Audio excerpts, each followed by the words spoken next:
Hello and welcome to the Satluj Podcast. As we commemorate the 42nd anniversary of June 1984, we also need to look beyond historical remembrance to examine a living, burning fault line that continues to define the Sikh political consciousness today. The trauma of Operation Blue Star and the anti-Sikh massacres is not a closed chapter. It's the epicenter of an ongoing struggle for civilizational survival, federalism, and indeed human rights.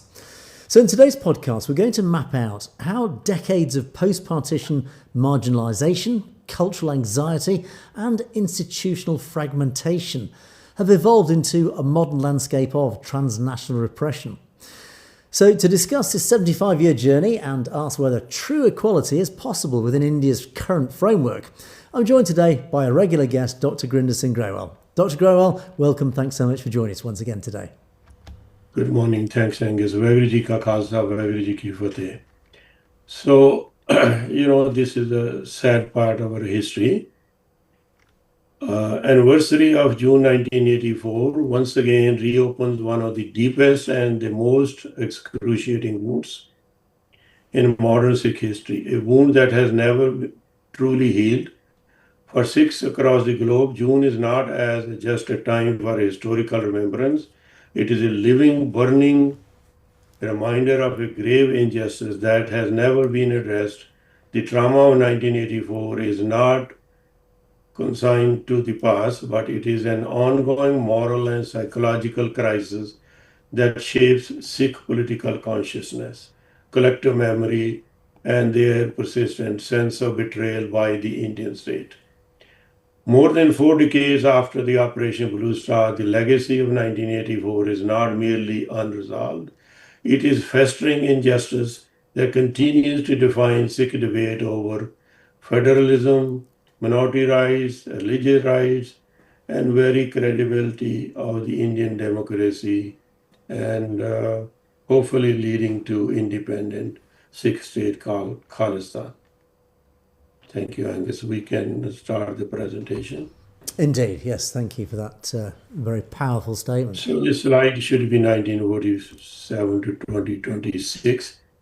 The evolution from partition, marginalization to transnational repression. You can see here, there's Punjab and then London and Toronto, New York, and California. See how where the Sikhs are fighting their repression. Next. Persistent fault lines across generations and geographies. Physical displacement in 1940s to 1950, 2 million Sikhs had to leave their home and were displaced, and some of them lost their lives, property, and everything they had. But they comes to the new place where they felt they'll be secure. Now they had to face ideological resistance and rupture, where they were discriminated and hated. Okay, that leads to diaspora activation and proxy wars. So that's where we are today. Next. So 2 million Sikhs, I said, were displaced, including my families, my relatives. So Sikhs rejected the Muslim League's two-nation theory. So they did not align with Pakistan, and they made a mistake or they trusted, and the trust was broken by the Indian state. They thought they were joining secular federalism, where there be protection of the minority. This is what the assurance is given to Master Tara Singh and other Sikh leaders. But on the other side, the state response was Prime Minister Jawaharlal Nehru's drive to consolidate a modern, centralized, unitarian state. A new constitution perceived as lacking adequate guarantees for cultural and linguistic identity. Sikh political mobilization, officially viewed as an inherently communal and challenge to the national unity. So this fight continues until 1984 and now onwards. Next. So Sikhs left their homes, and 1952 comes, and they decided that their demands have not been met, assurances have been not kept their word.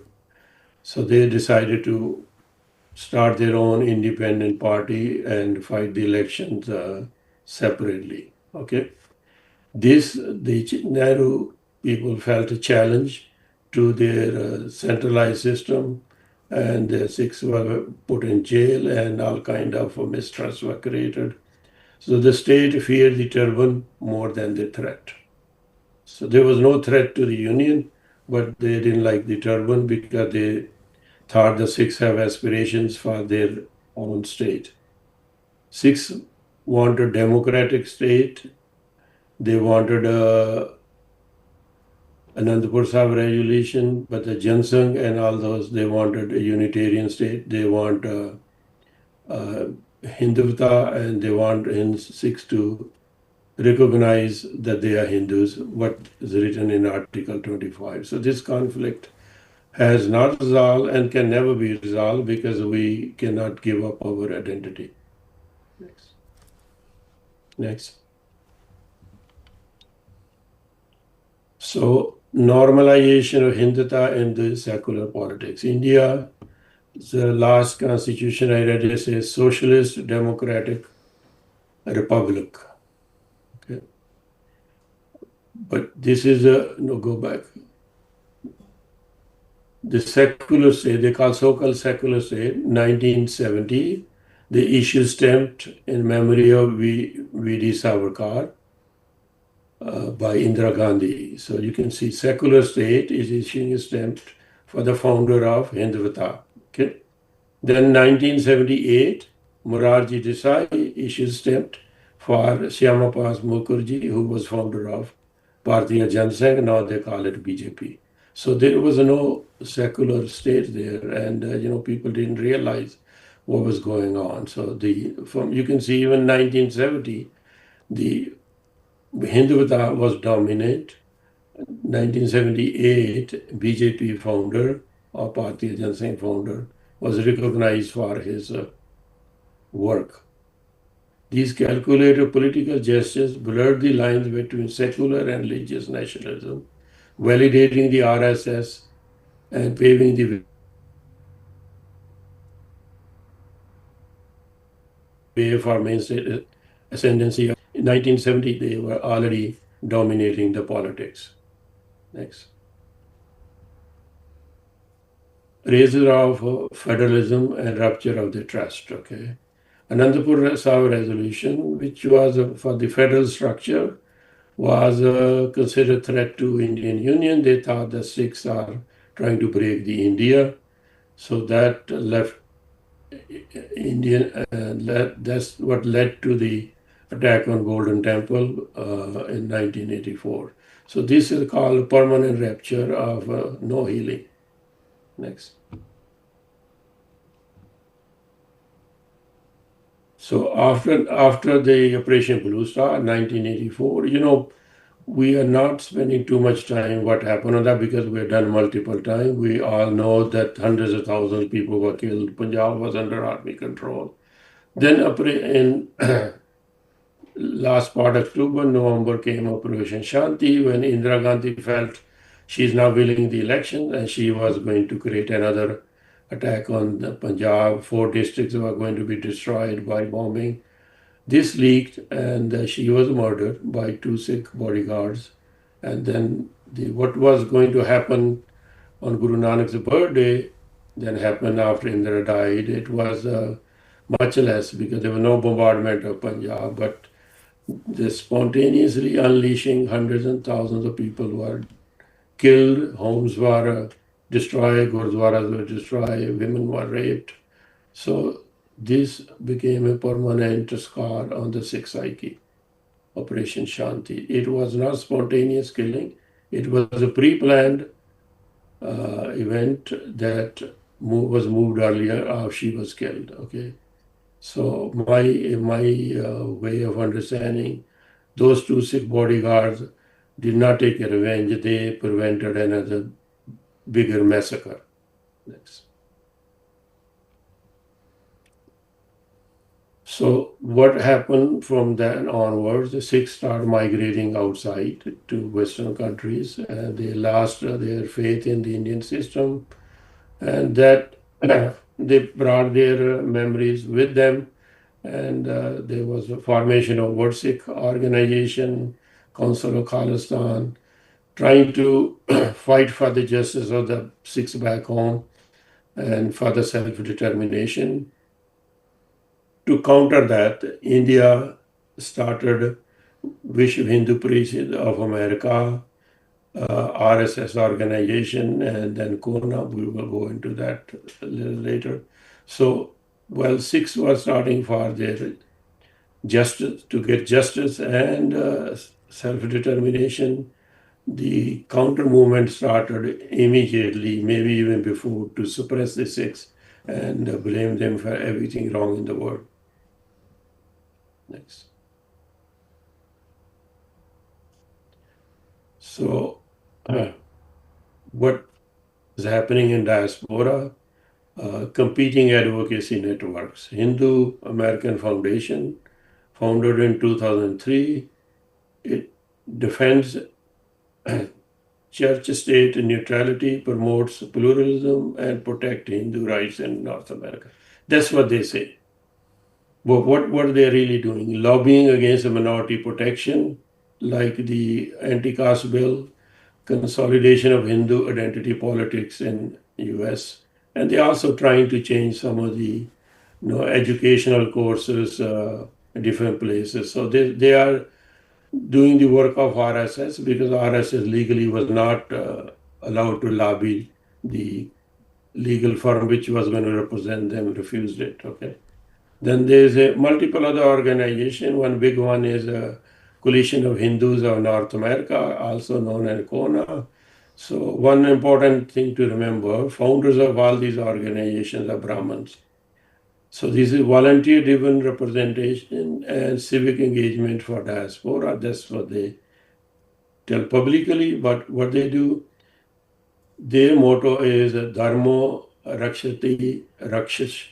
It is the same motto which is written on the Ra. Ra is India's CIA equivalent, so it's written on their door. What is also the motto of Okona. So, legislative proxy wars, okay. 2023 California anti-caste bill. Say, assembly women from Hayward area introduced a bill against the anti-caste bill, and it passed the state assembly and state senate. Then immediately Hindu American Foundation and KONA start doing the work against it. So it was based on civil rights groups to outlaw caste based in workplace and housing. Some people file lawsuits working in one of the big firms against discrimination they were facing from high caste Indians in the same workplace like Google. So the resolution was opposed by KONA and HAF, and the governor vetoed. Okay. So it was grounded in core democratic principle that all men are created equal, but foreign-aligned political pressure overriding domestic consensus. So even though people's voted, assembly passed, the state representatives passed, but the governor vetoed because I think these organizations had big money access, and the big money played a role. Next. So it didn't stop there. Then, Prime Minister Modi said, "Ghuske marange." That means we will intrude and kill you. Okay. They increase the surveillance. They have been using Israel's Pegasus system, and they paid money to kill people outside. One of the CIA were tracking money. She found $10 million given to one Afghani group by Indians and to kill Sikhs in Pakistan and Kashmiri leaders in Pakistan. So Lahore and UK, okay. Sikh leader was killed in Lahore, and in UK, Mr. Kanda. Then in Surrey, assassination of Hardeep Singh Nijjar, who was a Sikh activist. In New York, they tried to kill Gurpatwant Singh Pannu. Fortunately, he's still alive, and the person who they hired, hired, has pleaded guilty. I think he's supposed to be punished. Punishment is supposed to be announced. I have not heard what is the punishment yet.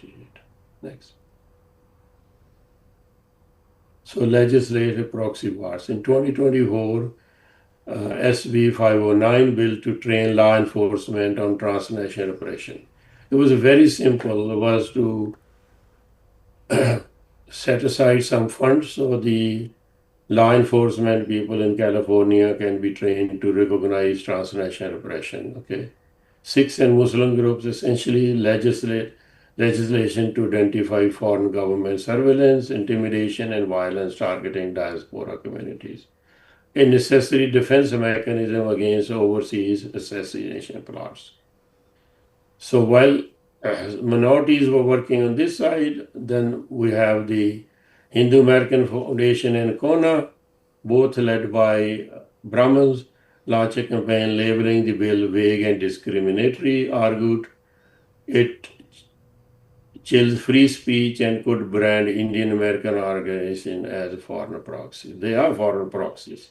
They lobby to block the protection for diaspora. Result was, again, the governor vetoed. They have big money at their disposal, and they play the game. Even unfortunately, in a democratic country like United States and very liberal state like California, the minorities lost to the big money. Next. So 75-year strategy replicated in the West. Punjab 1950s, linguist state and all those things were fighting. Now in 2020, we are fighting in the diaspora for Sikh advocacy against caste discrimination, transnational oppression, and anti-Hindu threat to the community. So the struggle goes on. Next. So enduring aspirations for sovereignty and dignity, okay. Sikh identity, persistent threat, Sikh feel persistent threat, ongoing effort by central state and majoritarian institution to centralize power and reinforce caste hierarchies. Democratic expression, the Sikh referendum movement emerges as a collective, purposeful yearning for autocracy in the face of transnational repression. So it's a democratic movement. So my understanding, Dr. Sandhu, 1.6 million Sikhs have supported this movement so far. And that is what I think India is afraid of this movement. And they try to kill Gurpatwant Singh Pannu, who is a lawyer for this organization. But I think, to my memory, he is also, we can call him, founder of this referendum movement. The true framing of Khalistan. The diaspora vision is for a sovereign Sikh homeland called Khalistan. So I don't think there's anything less than that can be accepted now. Next. From 1984 2026, unhealed fault line is not consigned to the past. It is a living, burning reminder of grave injustice. That's what we're talking about. Okay.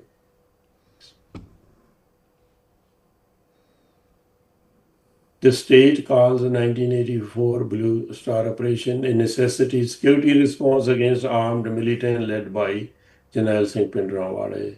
The fact that before he moved to the Akal Takht, 18 months before, they were already practicing how to attack Akal Takht and Golden Temple. So this is a lie. Sikh reality, a civilization rupture, and unforgivable military assault involving tanks and artillery on Harmandir Sahib and Akal Takht during a sacred martyrdom anniversary resulting in the death of pilgrims and destruction of historical manuscripts. Yeah. November 84, Operation Shanti, they say was spontaneous riot after the assassination of Prime Minister Indira Gandhi, but we know the facts that she was actually planning and they just moved forward. A calculated state enabled genocide, organized mobs, documented political complicity, and police inaction resulting in thousands of Sikhs killed, burned alive, and property systematically looted, gurdwaras destroyed, and almost nobody punished. There's one person, only one person in jail, and they also slowly keep ruling in favor, but there are multiple cases and he's still in jail. Next. So this is a busy, unreadable, but this is basically John Kiraku, an ex-CIA officer, on the Chris Hedges report alleges that Ra orchestrated the downing of Air India flight. So they did that to blame the Sikhs. Until he came up, the most of the people still blame the Sikhs. Now I think it's very clear. Even the CIA knew then, but I don't know why it did not come and why did not that truth was told before. Next. Transnational reach from domestic grievance to international diplomatic crisis. So this is a result of 1984. Federalism and autonomy, the erosion of state rights and resources control because of the loss of that. And then we are now into institutional integrity, political interference, this is religious governance, culture and religious identity, harmonizing pressure of Hindutva. So we are trying to avoid that by fighting it. More than 4 decades later, the legacy of 1984 defines Sikh debates over minority rights and the credibility of Indian democracy. Just because the elections, it does not mean it's a democracy. State silence is not merely neglect, it is complicity. The search for justice resounds as a cry of anguish throughout every Sikh family. Okay. The weight of evidence, 1984, Operation Blue Cross, Operation Shanti, transnational repression, all these are on our memories, and the state remains unaccountable. Next. So unfulfilled settlement. The 1966 Punjab Reorganization Act, Chandigarh, the capital of Punjab, still has not been transferred to Punjab, and they made it union territory under the control of Central, and the Punjab University comes in Chandigarh. So they seem to have no interest in transferring Punjab's capital to Punjab. I think this is a fight Sikhs must fight as a part of Khalistan. Next. Centralization of Hindutva versus the pluralism doctrine sovereignty. Okay. They want uniform civil code. They want all the Sikhs, Jains and Buddhists as Hindus, but that is not going to happen.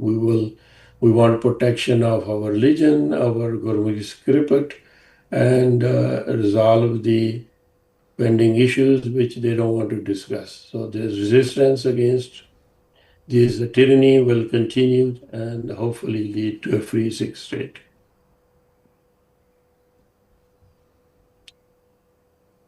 Voting disputes, they interfere in every organization. They pass the laws in SGPC, the only Amritaris can vote. They changed the 1925 law. So they reduce the size of the people who participate in the SGPC, and there's no election, okay?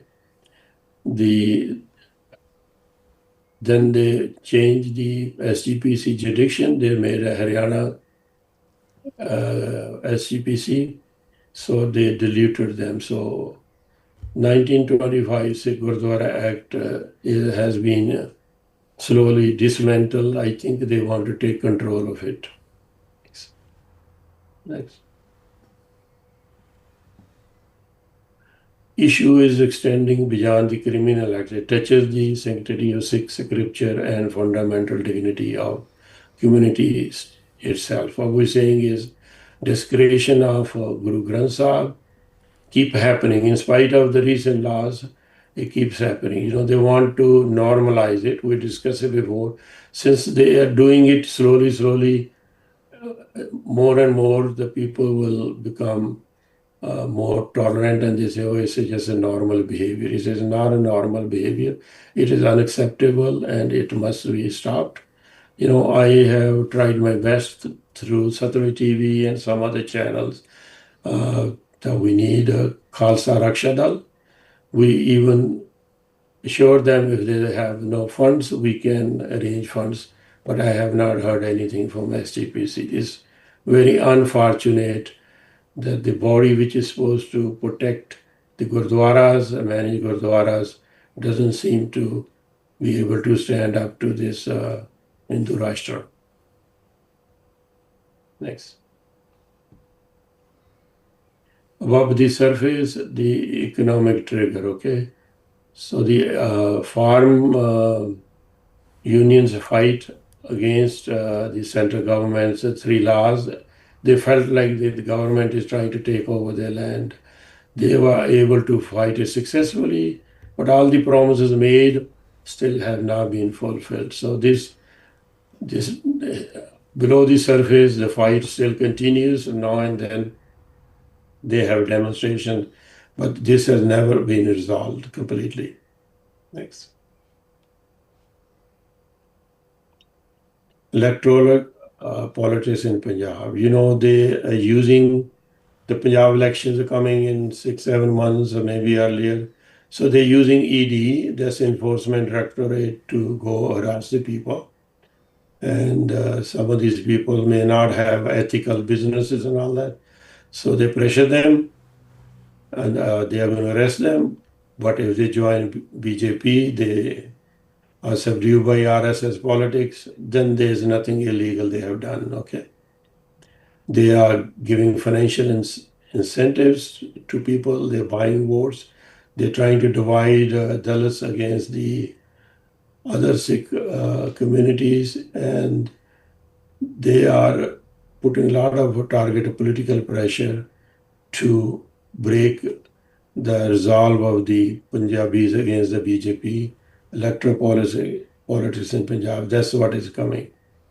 The democratic anxiety, the inescapable sense of political insecurity, conviction that the injustice of 1984 were not an aberration, but a continuing pattern of disregard and discrimination. So all these things they're doing shows that the anti-Punjab, anti-Sikh sentiment of the central government, which is now BJP government, Hindutva, RS policy, still continues in full force. There's no indication that it will relent. The global Sikh question, I think we have a slide before. Surrey, Canada, US, and UK, the transnational oppression continues. The Gupta has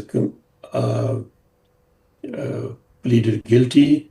I think they encourage him to do that. I don't know how much they paid him, because if the case was open in public more and more, the raw will be exposed more. I think they try to shut it and make a deal. Next. So domain is human rights and security, state-enabled massacre of 1984, the modern equivalent transnational assassination and ED raids on dissenters, institutional integrity, Operation Blue Star, military assault on the Kal Takht, SGPC interference by breaking into Haryana, state autonomy, imposition of central rule and stripping of river waters, top-down imposition of farm laws, permanent duty status of Chandigarh. There is no democracy there. The two persons, Home Minister and Prime Minister, decide what can happen, and that's what they happen. There's no committee discussions or any laws. The Sikhs remain committed and want to fight the systematic marginalization of Sikh identity and federal rights. I think the fight will continue, and I think both sides are very strong. But compared to the size of Sikh population and resources, India has a lot more resources. But India is also currently under threat. It may break in near future. Next. Remembrance of June 1984, not simply mourning, it is a demand for justice, a refusal to be silenced, and testament to the Sikh spirit of resistance. To remember is to fight. Okay? Sikhs are trying to rebuild gurdwaras, selfless seva, global networks of several organizations, small and big, persistent resistance. We survived the movable persecution, global disruptions, partition, and trauma of 1984. I think we will survive this, but struggle will be not simple. It will be a lot of struggle, a lot of resources we need to commit. Next.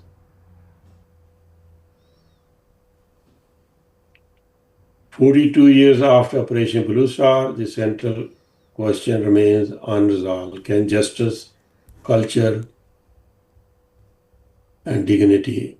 So the eraser is centralization and democratic erosion. So this is what government is trying to do. Institutional autonomy and meaningful equality, can this be achieved within India's existing political framework, recognizing federalism and plural credibility? How India answers this question will ultimately define the moral credibility of its democracy. I don't think these tyranny will accept federalism and plural. I think they are intoxicated with power, and they will continue their agenda, and we will have to continue our fight for survival and self-determination. So I don't see any meaningful resolution in near future until and unless India breaks. Dr. Grewal, thank you for that. What I'm curious about, if we go back, because clearly this story of persecution has just been a never-ending story, essentially, since partition. But what I do find particularly curious is as the diaspora built up, as people fled the Punjab, literally fled for their lives in many cases, essentially India was getting what it wanted. It wanted rid of the troublesome Sikhs. But the question then is, and it occurs to me, why then would India actually take that battle out of India into the diaspora? What was it that they feared so deeply that firstly they were getting what they wanted in India? The Sikhs were leaving. And so any normal, or you would assume that the Hindutva forces in India saying, great, thank you very much, we've got rid of them now we can focus on India domestically. Instead, they actually deliberately exported the Hindutva ideology into the diaspora through the HAF, through Kona and various other, now a massive network, global network of Hindutva-affiliated associations. Why? What is it that they are so afraid of in the diaspora that they would then export this battle and indeed continue it outside India's shores? They have given the impression that India is a very peaceful country. This is a Gandhi country. They have portrayed Gandhi as a saint who covers himself with one sheet instead of. So that false narrative worked for so many years, and they given their impression outside, and Sikhs coming outside these diaspora organizations were exposing that and bringing out what the truth is to the world. And that seemed to be getting some attention from the world. And people in democratic countries were thinking, what is truly happening? And they were afraid that this is going to be a problem for India. Now, I think there is a problem. I think whatever the reason is now, I think you can see that it's bearing some results. For last year and a half or so, there's no outside investment going into India. In fact, people are taking the investment out. So their economy is suffering. I think when people know that what true India is, I think their behavior will change. So I think they were afraid of that. And second part, they were intoxicated with the power. Like they have a power, they have a control. Now they are going to exercise control wherever they want. Okay. Like Modi went to now Scandinavian countries. Okay. Norway has a very big fund established. I'm forgetting the name of the fund after they found that oil. So the country decided to invest their money into the whole world and only spend 4 or 5%. And the education is free, health is free. Once the Adani was blamed or cases started him in US, they would not spend any money on Adani's companies, which means a lot of business in India. You know, the big business in India is Adani, Bani, maybe one or two other companies. So do you say you're doing business with India? You're doing business with 2, 3 companies. So they stopped all the business with those companies. And the Modi goes now to make them plead to have a business in India. Business in India means business with Adani, Ambani, you know. These countries, people who are running that, they are not blind. They have knowledge. So these are the things which were going to affect them. Are they affecting them now? I think they made a wrong calculation by attacking the Sikhs physically and spending tons of money. It's not working. I think the truth will finally prevail. As indeed it always does. And one final question, Dr. Grewal. I have noticed this year, as we commemorate the awful events of 1984, in previous years there has been certainly a reported massive cyber attacks on many Sikh organisations and their attempts to tell the world about what happened in 1984. It seems markedly absent this year. It may be coincidental or it may be not. But what it does coincide with is, for example, all sorts of organisations, the Sikh Federation as an example, are organising, there is a conference this week being organised in Baku in Azerbaijan, looking specifically at 1984, the persecution of minorities in India, and obviously referencing the Sikh struggle over the years. So this war for Khalistan, let's call it, this hugely growing movement for Khalistan, does seem to potentially be winning the narrative, as may be evidenced by the fact that India is really struggling to break through the truth as it is now disseminating internationally. So in all that context, do you feel we are now closer to Khalistan than we ever have been? You know, we have a website, sickheritageeducation.com. It's mostly a resource for people to find the truth. We have the World Sikh News of 12 years, some of the books, articles, you know, some of the videos we talk on that. And that has been jammed. They tried jamming it several times, but fortunately, the company which maintains it has been able to save it.